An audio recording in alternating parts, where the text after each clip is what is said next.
Pamilyar ba kayo sa niluluto namin ngayon? Ito ang sikat na pagkain at karaniwang hinahanap ng mga dayuhan sa isang probinsya. Dito sa amin sa Quezon Province, ang tawag dito ay kalamay. Hindi ko alam kung may tawag pa nito sa ibang lugar. Isa ito sa mga special na handa kapag may mga pagdiriwang tulad ng kasalan, pamanhikan, birthday, at iba pang mga okasyon dito sa Pilipinas. Ngayon ay ipapakita ko sa inyo kung paano ito niluluto dito sa aming probinsya. Maagang-maaga nga kaming pumunta sa palengke para ipagiling yung bigas naming malagkit. Sa mga hindi nakakaalam kung ano yung bigas na malagkit, ito yung itsura niya. Medyo bilog lang siya kumpara dun sa kinakain nating bigas or kanin. Sobrang sticky or talagang malagkit siya kapag naluto na or kapag sinaing natin. Kaya hindi talaga siya yung ginagawang kanin or yung kinakain natin sa araw-araw kasi sobrang nakakaumay kasi sobrang lagkit niya. Kaya ginagamit lang siya sa mga nilulutong kakanin. Eto at ginigiling na nga yung ating malagkit. Ganito yung itsura niya kapag nagiling na. Disclaimer lang po, hindi po dumi or kalawang yung nakikita nating brown dyan. Pinagigilingan din kasi ito ng peanut kaya may natira na konti. At ayan, tapos na nga gilingin yung ating malagkit at hinahalo na nga ni tita or minamasa. Kailangan nating itong gawin para ma-absorb niya yung mga liquid na lumalabas dun sa giniling na malagkit. Disclaimer lang po, nagugas po ng kamay si tita dyan bago talaga humawak dyan sa giniling na malagkit. And besides, hindi talaga kakayanin kapag nag-gloves tayo dahil may iiwan ito at didikit lang talaga dun sa malagkit. Ang gata ng niyog or yung coconut milk ang talaga nagpapasarap sa isang kalamay. May mga measurement din ito. Sa isang salop na bigas na malagkit na kakalamayin mo, 10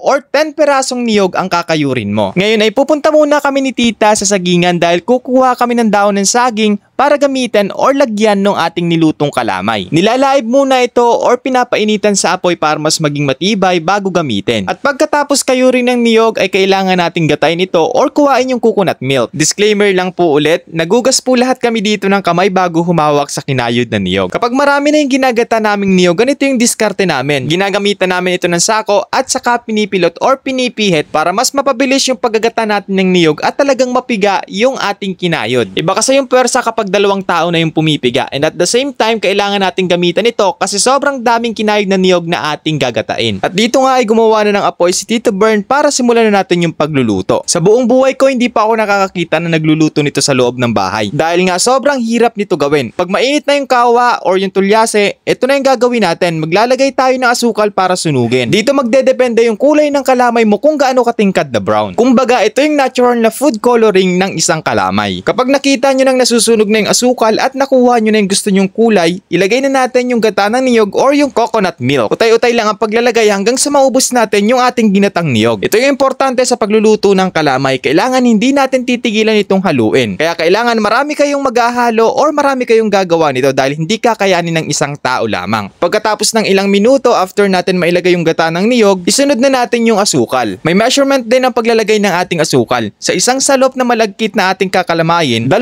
kilo at kalahati or 2 1/2 lamang na kilo ng asukal na pula. Baka may magtanong kung pwede ang ibang uri ng asukal. Yes, pwede naman po, kaso nga lang hindi siya magiging matingkad na brown ang kulay. Dahil ang kulay ng asukal na pula ang nagpapakulay dito. Huwag nating tigilang haluin, baka mamuo yung asukal sa ilalim ng ating gata. Kapag kumukulo na, pwede na nating ilagay yung ating giniling na malagkit. Kailangan natin tong bilog-bilogin or i-form ng circle para mas madali nating malaman kung luto na yung malagkit at para mas mabilis maluto. Isa pa sa mga dahilan kung bakit binibilog-bilog namin ito, bumabawas or kumukuha kasi kami nung tinatawag naming patabol. Ipapakita ko sa inyo kung ano yung patabol kapag naluto na yung iba dito. Tinanong ko si Tito kung paano nalalaman kung luto na ang isang bilog na malagkit. Yung gilid ng bawat bilog ang tinitingnan dito. Kapag nakita mong may crack or something na nadudurog na may pagilid, luto na daw yon. Hindi sabay-sabay naluluto ang mga bilog na malagkit kaya utay-utay ang pagkuha talaga dito. Malalaman natin na luto ng malagkit kapag nakita na natin na hindi na maputi yung ating isang bilog na malagkit. At dahil marami na nga ang luto at ito talagang inaabangan ng mga nanonood magkalamay, pwede na tayong kumuha ng patabol. Ito yung sinasabi ko sa inyong patabol pero hindi ito yung final output, hindi pa ito yung kalamay. Kumbaga nasa kalagitnaan pa lang tayo ng pagluluto. Sobrang sarap nito, yun nga lang nakakaumay kasi sobrang tamis ng santan. Ang patabol ay kombinasyon ng isang malagkit at ng santan. Sinasabi ko sa inyo, mahihirapan kayong ubusin ang isang patabol. After natin makuha lahat ng bilog na malagkit, babasagin naman natin ito at paghahalwaluin lahat ng mga bilog. Alam nyo ba kung bakit inaalis sa kawa or dun sa ating kawaling malaki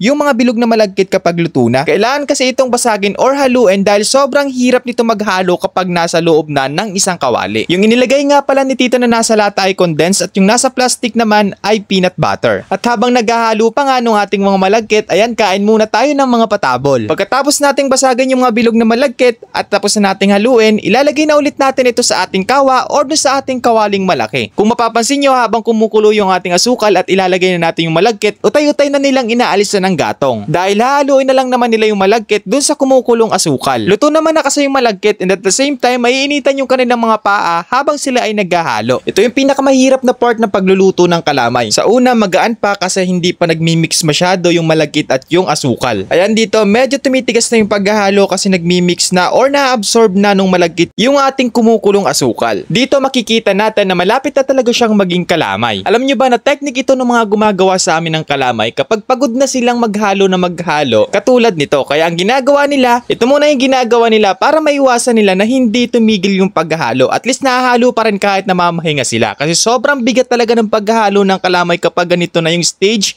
or yung part ng pagluluto. Sa pagluluto nito, hanggat may nakikita silang kulay puti at mga namumuumuong malagkit, hindi nila ito tinitigilan ng paghahalo hanggang sa madurog ang mga ito at magmix ng maayos. Kapag nakikita nilang sobrang sticky na or sobrang lagkit na at dumidikit na ito sa kawa habang hinahalo nila, nilalagyan nila ito ng langis para mas maging smooth yung paghahalo nila. Take note, isang beses lang po ito nilalagyan ng mantika para lang talaga hindi muna dumikit dun sa ating kawali. At dahil malapit na maluto ang ating kalamay, nagpe-prepare na tayo ng mga lalagyan. Sa mga ganitong uri na plastic na lalagyan ng kalamay, pwedeng hindi na natin lagyan ng dahon ng saging dahil hindi naman na ito dumidikit kapag nilagyan na natin ng langis. Ganito talaga yung way ng paghahango ng ating kalamay. As in, kailangan nating ipaikot dun sa ating stick para makuha natin yung kalamay. At para maalis naman dun sa stick or dun sa ating panghalo, ginagamitan natin ito nung butod ng dahon ng saging or yung pinagkakabitan ng dahon ng saging. Sobrang sarap naman talaga ng kalamay. Yun nga lang, kitang-kita naman natin na sobrang hirap din gawin. Mula sa pagpapagiling ng malagkit, pagkakayod ng niyog, paggagata ng niyog, at yung paghahalo na katulad nito. Grabe, kung mararanasan mo lang, dati kasi sa amin nagtry ako nito, sobrang sakit sa dibdib. Kailangan full force ka talaga dito, kailangan ibuhos mo lahat ng lakas mo para mahalo lamang. Kasi ang tendency, kapag hindi magandang pagkakahalo ng mga nagluluto ng kalamay, talaga naman nagkakameron ng mga butil